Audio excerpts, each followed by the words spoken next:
Good morning. And welcome to FCU. My name is Peter Ersland, and I'm honored to serve on your First Church Unitarian Standing Committee. I'd like to offer you a warm welcome on this bright, chilly morning, both to those of you who are here with me in the sanctuary and for those who are joining us online.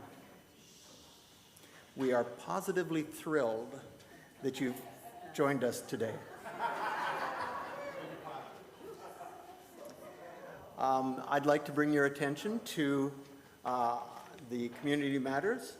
If you'll look at the inside page of it, you'll see there's a whole list of things that are happening both within our community and within the greater community. The one thing that I want to bring your attention to is that next Sunday evening is the Greater Lowell Interfaith Council's Ecumenical Community Thanksgiving service. The final details haven't been committed on this yet, so check your emails for those details, but it is being hosted by FCU this year, and details will come by email. It's been a busy weekend here with Carol's memorial service yesterday and a fabulous folk festival last night. And I'm glad to see so many of you have turned out for one more day at FCU. So please place your cell phones on silent or in worship mode and enjoy the service.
This morning's call to worship is responsive, and you'll see the words on the screens.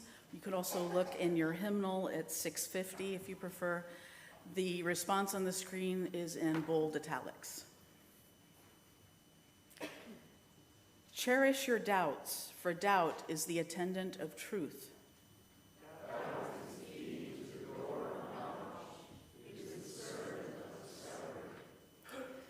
A belief which may not be questioned binds us to error, for there is incompleteness and imperfection in every belief.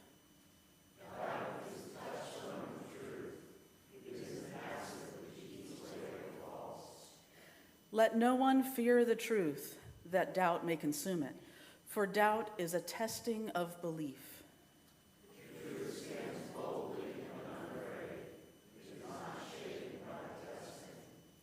For truth, if it be truth, arises from each testing stronger, more secure.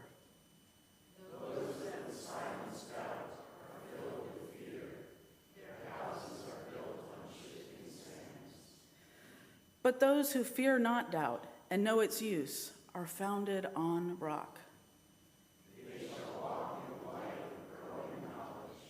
The work of their hands shall endure. Therefore, let us not fear doubt, but let us rejoice in its help. It is the wise as a staff to the blind. Doubt is the attendant of truth. Let us worship. I'd like to invite Tucker up to light our chalice this morning. And as Tucker lights our chalice, please join me in saying the words of our covenant. Love is the spirit of this church, and service its law. This is our great covenant, to dwell together in peace, to seek the truth in love, and to help one another. Good morning. And welcome to First Church Unitarian in Littleton, Massachusetts. I join with Peter in welcoming you here. My name is Lara, Hoke, pronouns she, her, and I'm so happy and lucky to be the minister serving this incredible congregation. Yeah, we had a busy but good day yesterday. It was wonderful to celebrate Carol's life with you all, so thank you. And yeah, it was a really good folk festival. That Sugar Snap Trio, boy, whew, there's something. Good show. So today, we have a service about positivity and positive thinking. Let's see where we come out in the end. Our lay pastoral minister today is Jan Dustin, and our other lay pastoral ministers today are, of course, Patty Sardella and David Butts. So if you would like some extra pastoral care, you could reach out to one of them, or of course to me as well. So join me in our first hymn this morning. It's number 19 in the gray hymnal, or lyrics on the screens, The Sun That Shines. And I invite you to rise in body or in spirit.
Please be seated.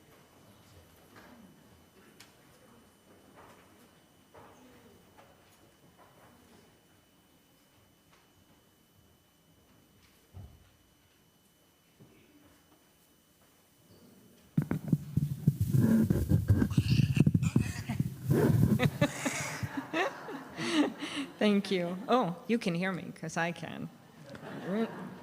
So this morning's story, a lot of you may know, Pete the Cat and His Magic Sunglasses. Pete the Cat did not feel happy. Pete had never, ever, ever, ever been grumpy before. Pete had the blue cat blues.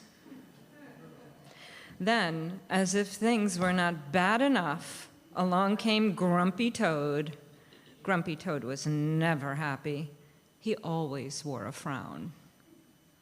But Grumpy Toad was not grumpy today. He said, "These cool blue magic sunglasses make the blues go away. They help you see things in a whole new way." Pete put on the cool blue magic sunglasses. He looked around. Right on. The birds are singing, the sky is bright, the sun is shining. I'm feeling all right. Pete thanked Grumpy Toad for the cool blue magic sunglasses. He went on his way, and soon he saw a squirrel. Squirrel did not look happy. Pete said, "What's wrong, Squirrel?" "I'm so mad. Nothing's going my way. I only found one acorn today." Pete said, "Try these cool blue magic sunglasses. They help you see things in a whole new way." Squirrel put on the cool blue magic sunglasses and looked around. Awesome! The birds are singing, the sky is bright, the sun is shining. I'm feeling all right. Pete said goodbye to Squirrel and continued on his way. Soon he saw his friend Turtle. Turtle did not look happy. "What's wrong, Turtle?" Pete asked. "I'm so frustrated. Nothing's going my way. I'm all upside down today." Pete said, "Try these cool blue magic sunglasses. They'll help you see things in a whole new way." Far out. The birds are singing. The sky is... Oh, whoops, I'm sorry.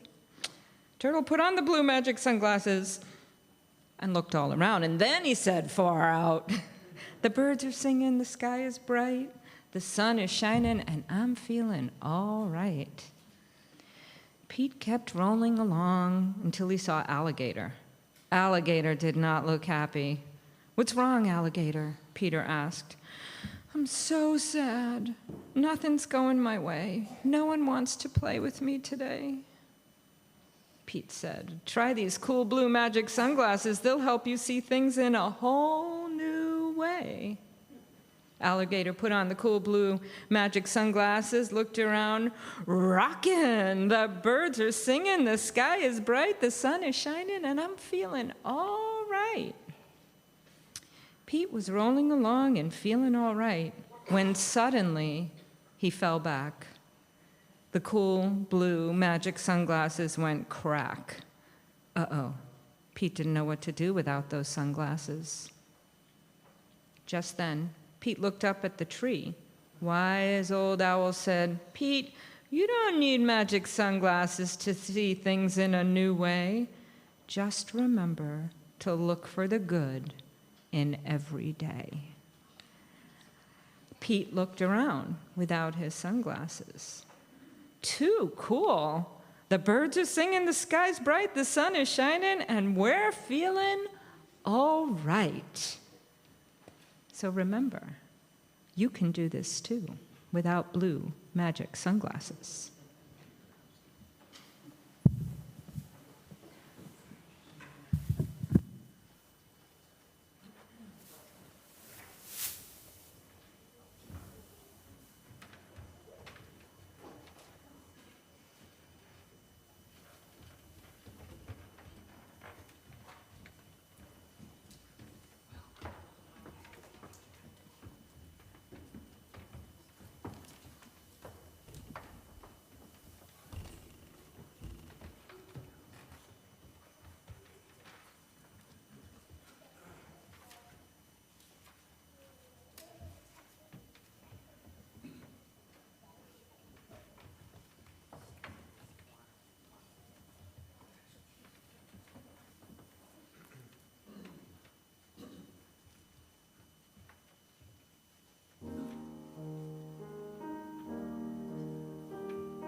Do we get any cookies?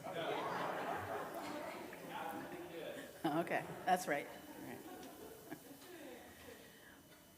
About once each month, this congregation, instead of having our offering for our own ministries, has what we call a Share the Plate Sunday, where we give our plate offering to a very worthy charity. And this month and this week, that charity is the Greater Boston Food Bank. So I'd like to invite Amy Lavigne to tell us more.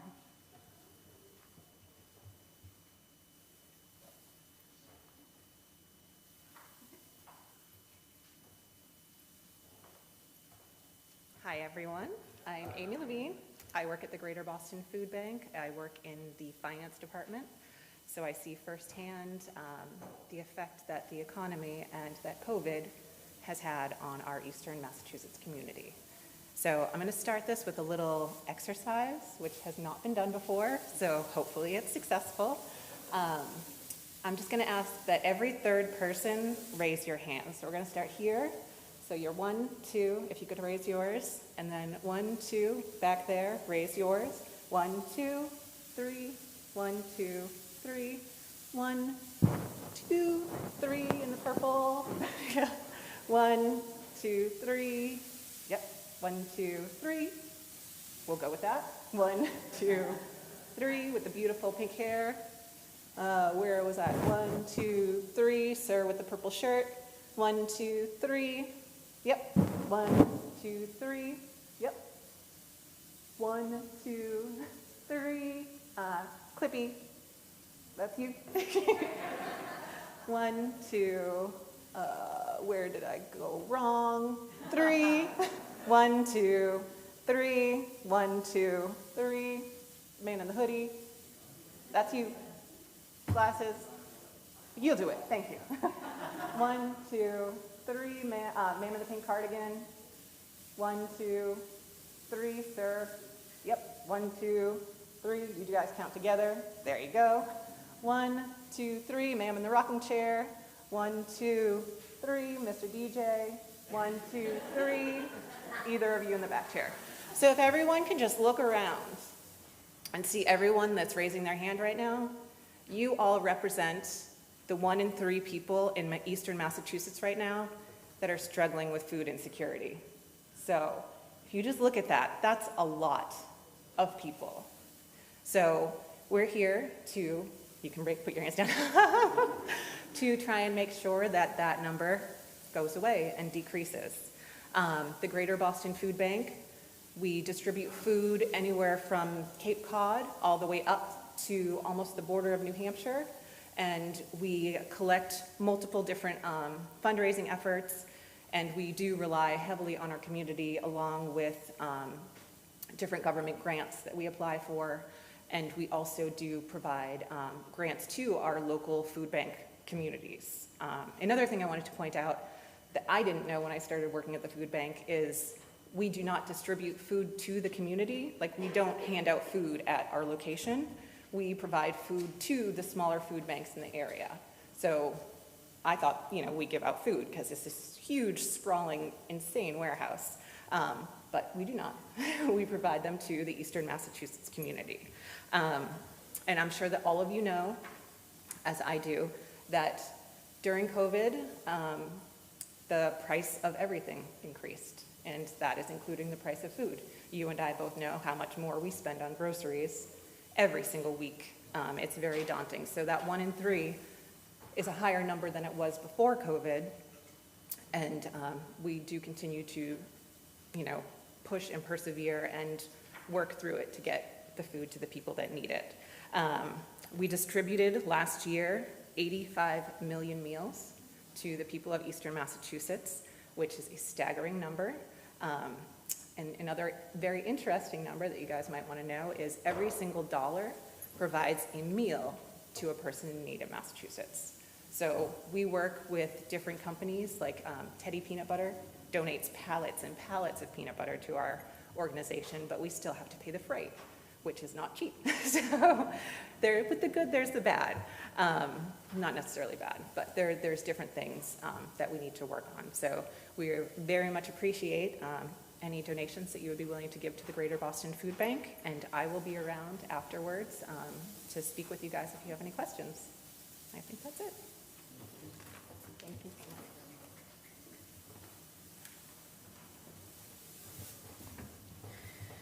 So if you'd like to write a check, please make it out to the Greater Boston Food Bank. Any loose cash left in the offering plates will go directly to them as well. This morning's offering will now be given and received in grateful appreciation.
Please join with me in the words of our community response.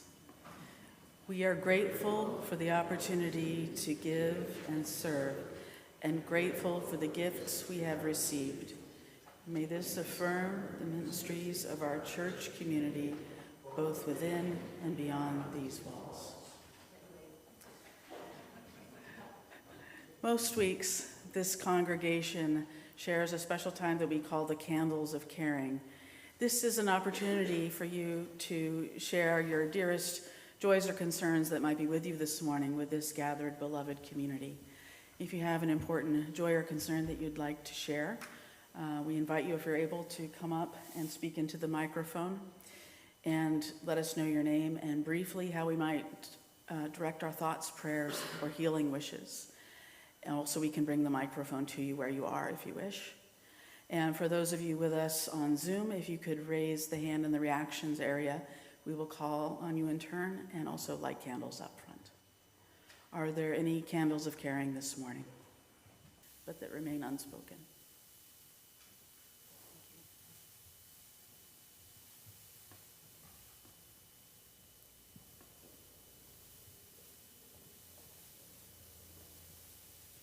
Please join with me in the spirit of meditation or prayer.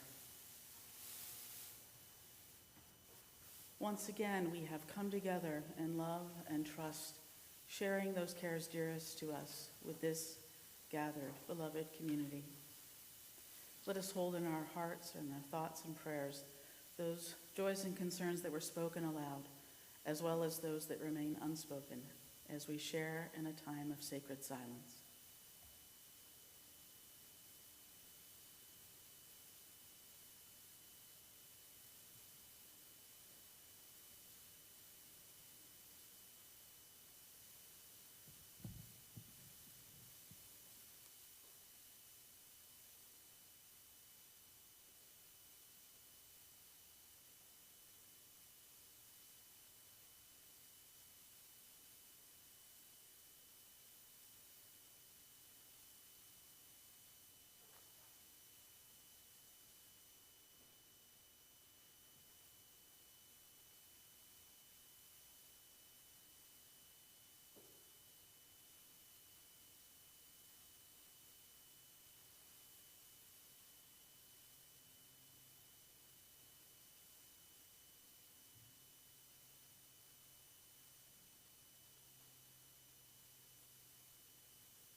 Amen, and blessed be.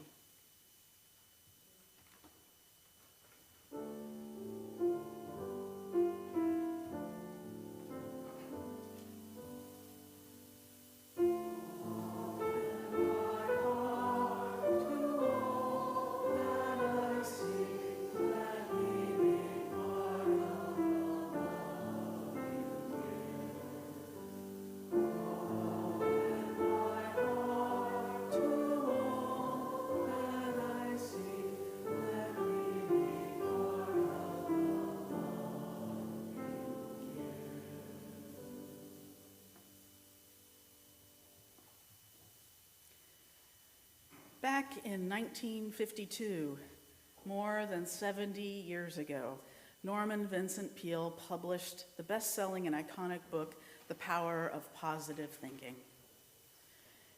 It's virtually impossible to overestimate the impact that this book has had on our culture, especially for anyone born after 1952, who has never known a world without the idea that positive thinking brings about positive outcomes, a positive life, ultimately even a positive world.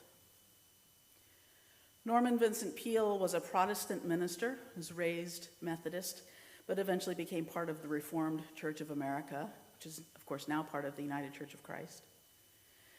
Peale grew up in the Midwest in Ohio, and eventually he came out our way and went to the Boston University School of Theology. And eventually, of course, he took a pulpit in New York City and became a prominent, well-known author and preacher. Peale undoubtedly had an enormous impact on the cultural landscape of the United States. Peale wrote things like, "Believe in yourself, have faith in your abilities. Without a humble but reasonable confidence in your own powers, you cannot be successful or happy." He wrote, "There is a real magic in enthusiasm. It spells the difference between mediocrity and accomplishment." And the truth is, although it might be easy to mock Peale as a Pollyanna, there is basic truth that thinking positively, having some confidence and enthusiasm, really does make things better much of the time. As Barbara Ehrenreich, the late author and activist, put it in her 2009 book, bright-sided. Psychologists today agree that positive feelings like gratitude, contentment, and self-confidence can actually lengthen our lives and improve our health. People who report having positive feelings are more likely to participate in a rich social life and have social connectedness, which turns out to be an important defense against depression, which is in turn a known risk factor for many physical illnesses. On many levels, individual and social, it is good to be positive, certainly better than being withdrawn, aggrieved, or chronically sad, she writes. And Peele's ideas, 71 years later, haven't really gone out of style. Do you remember the 2006 phenomenon of the book and the DVD called The Secret? The Secret spoken of, and I can save you the time of reading the book or watching the DVD. The Secret spoken of is the key to finding success and happiness in life, and it turned out that the secret is this law of attraction, the simple idea that like attracts like. The secret is if you are negative, you attract negative energy to yourself. And the secret is if you are positive, you attract positive energy to yourself. So both the secret and the law of attraction created quite a stir, but really it's not new. Norman Vincent Peale himself wrote, "If you have zest and enthusiasm, you attract zest and enthusiasm. Life does give back in kind," he said. So there it is in a nutshell. Positive thinking, the secret. And as I said, and as Ehrenreich points out, it's pretty hard to deny that on some basic level, there's a lot of truth to this law of attraction or positivity. Laugh, and the world does laugh with you, at least a lot of the time. Smile at someone, and more likely than not, they'll smile back. A little less true up here in New England in my experience, but still. On the other hand, if you spray out your negativity and anger on someone, see if they don't come right back at you with anger and negativity. We know this anecdotally, never mind what scientists and psychologists might say to back this up further. Just how far does this positive thinking go back in the American mind? Ehrenreich has some interesting thoughts about this. As she notes, we Americans tend to have positivity as part of our self-image, part of our very ideology. And others in the world have this stereotype of Americans, actually, that we're as corny as Kansas in August, to quote Rodgers and Hammerstein. We're Yankee Doodle dandies. We have a can-do attitude. But as Ehrenreich points out in her book, America's optimism and sunny thinking has what she calls dark roots. She explains, Americans did not invent positive thinking because of their geography encouraging them to do that, but because they had tried the opposite. The Calvinism brought by white settlers to New England could be described as a system of socially imposed depression. A kind of religious melancholy, as she puts it, was part of the American landscape from our earliest days. And this bleak puritanical Calvinism is the disease that made the remedy of positive thinking, or at least a more positive theology, necessary. And as Ehrenreich describes, the remedy came in the form of the New Thought movement. The New Thought movement was an interesting theological and philosophical combination of European mystical currents and Eastern mystical traditions, including Hinduism, and it drew on transcendentalism and thinkers like Ralph Waldo Emerson from our own Unitarian heritage. As Ehrenreich puts it, in the New Thought vision, God was no longer hostile or indifferent. He was ubiquitous, an all-powerful spirit or mind, and since humanity was really spirit too, humanity was coterminous with God. Furthermore, she writes, if everything is God, if everything is spirit or mind or God, everything is actually Perfect. The Unity Church and the Christian Science Church ultimately came out of this New Thought movement, Christian Science being one logical outcome of a mind over matter worldview. But I want to pause for a minute and think about our own tradition, Unitarian Universalism.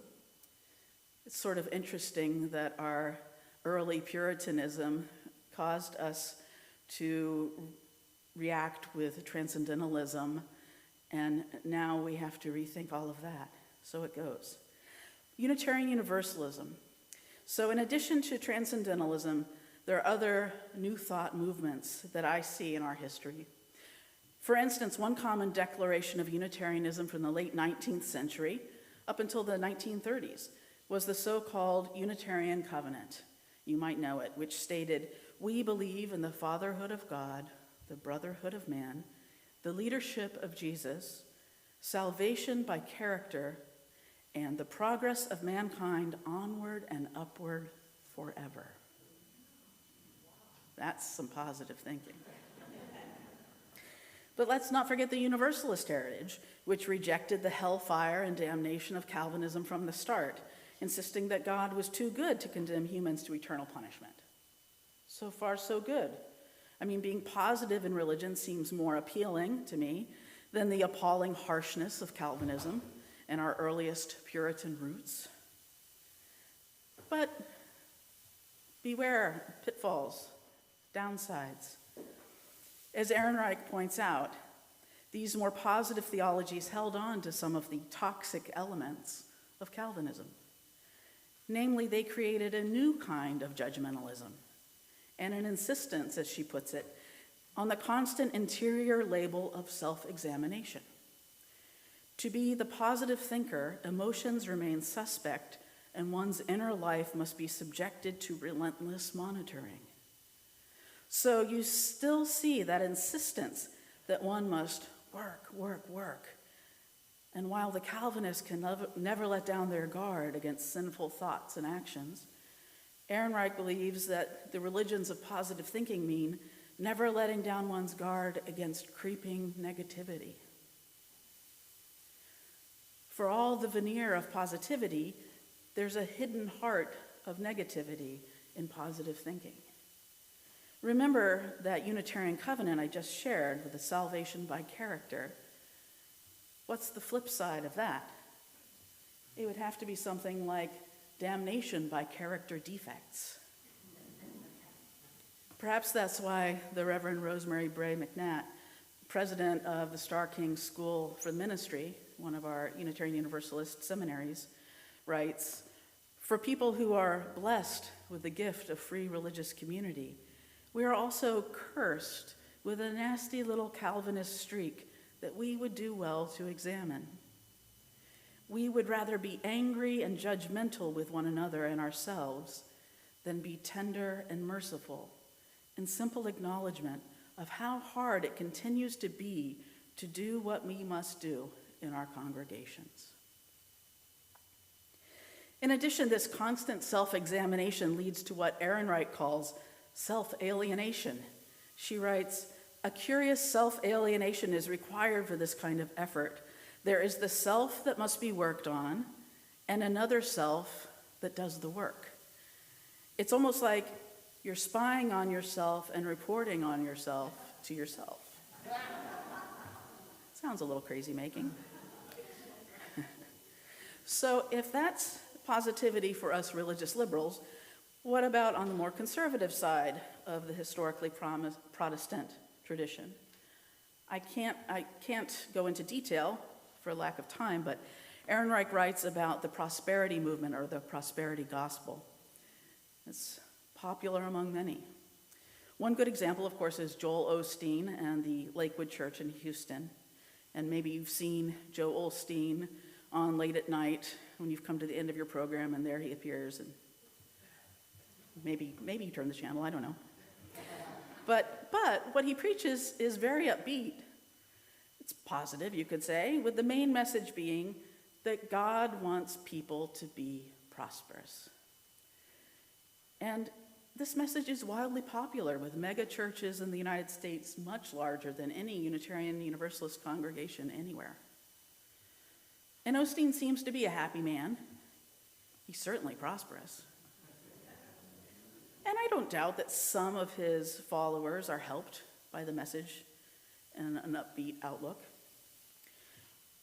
Many have, of course, criticized the prosperity gospel movement. The problem I have with it personally, aside from the greed and exploitation that often fuels it, is that at the end of the day, it's the same problem I have with salvation by character and the secular law of attraction. Namely, it makes everything about our own individual inner lives. It makes everything about us individually and what's going on in our heads instead of what's going on with our neighbors and the world. Or as Ehrenreich puts it, the question is why one should be so inwardly preoccupied at all. Why not reach out to others in love and solidarity, or peer into the natural world for some glimmer of understanding? Why spend so much time working on oneself when there is so much real work to be done, she writes. As an aside, it reminds me of a story of Baba Neem Karoli, better known as Maharaji, the guru to Ram Dass, of course, Ram Dass, the former professor at Harvard, Richard Alpert. The American followers of the Maharaji in the 60s and 70s, like Ram Dass, were spiritual seekers who went to India to meet the revered guru. They went seeking enlightenment. They went seeking the secret, I suppose, of a more spiritual, less material nature. And they'll tell stories of how they patiently waited for the Maharaji to reveal to them the secrets of the universe, or at least to give them a very special mantra that they could repeat that would change their lives. And they would wait and wait for him to reveal all to them.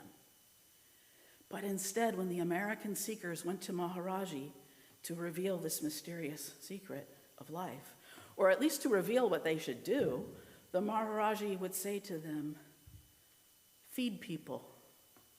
And they'd say, "But Maharaji, what shall I do to obtain enlightenment?" And he would say, "Serve people." And of course they found this maddening because they were thinking, as most of us Americans do, I suppose, in a more inward way. And he was telling them, be externally oriented, feed people, serve people, help people. That's the secret, according to the Maharaji. It's a fine line between positive thinking and magical thinking. And that's the line I want to draw. Because honestly, I'm not telling you today to be more negative. Really. And honestly, I confess that there is real value in trying to be positive. But I don't want to slip into magical thinking, because that can go both ways too. If things aren't going your way, whether with your health, your finances, or other aspects of your life, it's not because you aren't being positive enough. Or put another way, positive thinking won't magically lead to good health and riches. And it's easy to believe that one's good fortunes are due to one's own character or positive thinking. But truly, each one of us is put into a life circumstance that we did not choose at birth and at other points along the way in life's journey. We like to think that we're in control, but the truth? Almost everything about the universe is beyond our control. Beyond our comprehension, even. We do the best we can with a finite number of things that we can impact through our actions and, yes, our thoughts. But don't beat up on yourself and don't judge others for being negative when their circumstances are negative. Positive thinking will not magically put us in control of our own worlds, let alone the larger world. Negativity is a natural, perhaps even a healthy response to negative circumstances. There's no need to repress it constantly. Don't deny yourself the response of negativity from time to time. Or to use the words of this morning's responsive call to worship, don't forget to cherish your doubts. Sometimes expressing negativity can be good for the soul. Sometimes expressing doubts leads to the truth. And beyond the luck of life, there will always be injustices in the world. And the appropriate response to injustice is outrage. There's a reason why the prophets in the Hebrew Scriptures and the prophet Jesus in the New Testament are often saying what could be called negative things, because negativity or critique, or call it what you will, is the right response in the face of injustice and unnecessary suffering. Negativity has an important role in our individual lives, for our individual mental health, and for the health of our society. Don't let the pressure to be bright-sided all the time let you be blindsided by what's happening all around you. As the Reverend Dr. Martin Luther King Jr. famously said, there are some things in our social system to which we ought to be maladjusted. Let's cherish the gift of maladjustment along with our doubts. What Jesus and the prophets, and for that matter Martin Luther King and Maharaji had, was courage. And as Ehrenreich says, there's a vast difference between positive thinking and existential courage. My hope for myself and for all of us is that we will think less about accentuating the positive and more about justice, finding truth, and courage. It's not about whether you're the kind of person who sees the glass as being half full or half empty. Because you know what? When the glass is exactly half full, it's also exactly half empty, and that's just the way it is. Why must it be either or? And why are we so obsessed with our own temperaments? The simple fact is, when the glass is half full, yes, it's also half empty, and positive thinking does not naturally change that fact. So let's spend our energy on making sure that we fill the glass as full as we can and give it to those who need it. Give it to those who need to drink from it. That's where our energy should go. I'm more excited about positive actions than positive thinking. In closing, I keep coming back to the familiar words that I think are probably known to many of you, and you're welcome to say them with me if you know them. They're words written by theologian Reinhold Niebuhr, the words of the Serenity Prayer. God, grant me the serenity to accept the things I cannot change, the courage to change the things I can, and the wisdom to know the difference. Truly a mantra for all of us. May we learn to live by it. Blessed be, and amen. Our closing hymn is number 108, My Life Flows On, an Endless Song. And I invite you to rise in body or spirit. Creation.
For our closing words, if you're comfortable and the person next to you is comfortable, you can hold hands or touch shoulders or feet or elbows or anything that works.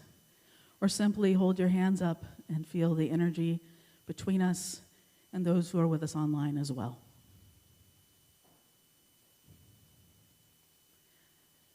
How can we keep from singing when we know that our positive actions can indeed have positive consequences?